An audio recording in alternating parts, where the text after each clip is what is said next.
Здравейте от Валенсия! Днес се намирам пред една много любопитна институция, която се нарича Фондация Банхая. Сградата зад мен е строена в началото на 20 век. Половината е функционирала като частна резиденция, а другата половина като седалище на банка Банхая. В момента в две различни нива на тази сграда има две експозиции.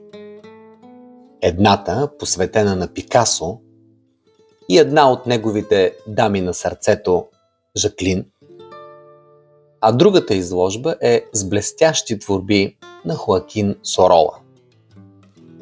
Но докато ви показвам кадри от тези две изложби, нека ви разкажа за тази институция с скандална история.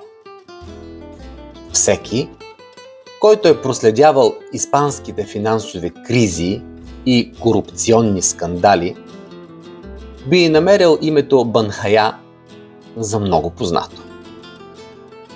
По време на срива на имотния пазар в Испания, банка Банхая се оказва с най-големия дял токсични имоти. Така, през 2010 година, в надежда да се спаси, банка Банхая се слива с 6 регионални банки, които обаче в крайна сметка се налага отново да бъдат спасявани, този път от правителството на Испания, само 2 години по-късно. Така, банка Банхая се оказва получател на най-голямото финансово спасяване в историята на Испания. Банката вече не функционира. Днес Банхая съществува единствено като фондация, посветена на социални дейности и подпомагане в сферата на културата. Организират и временни експозиции. Фондация Банхая имат най-голямата колекция в страната от двамата испански майстори на четката Хоакин Сорола и Пабло Пикасо.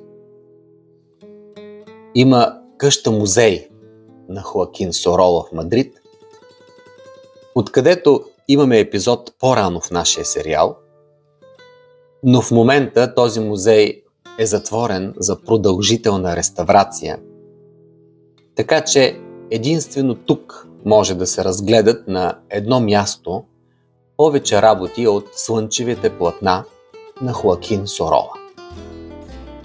Откровенно казано, на етажа, където е експозицията на Пикасо, има доста по-малко посетители, за разлика от етажа, където са изложени платната на Хоакин Сорола.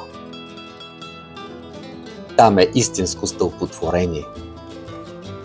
Надявам се, че ви е било любопитно и днес. До скоро в следващия епизод.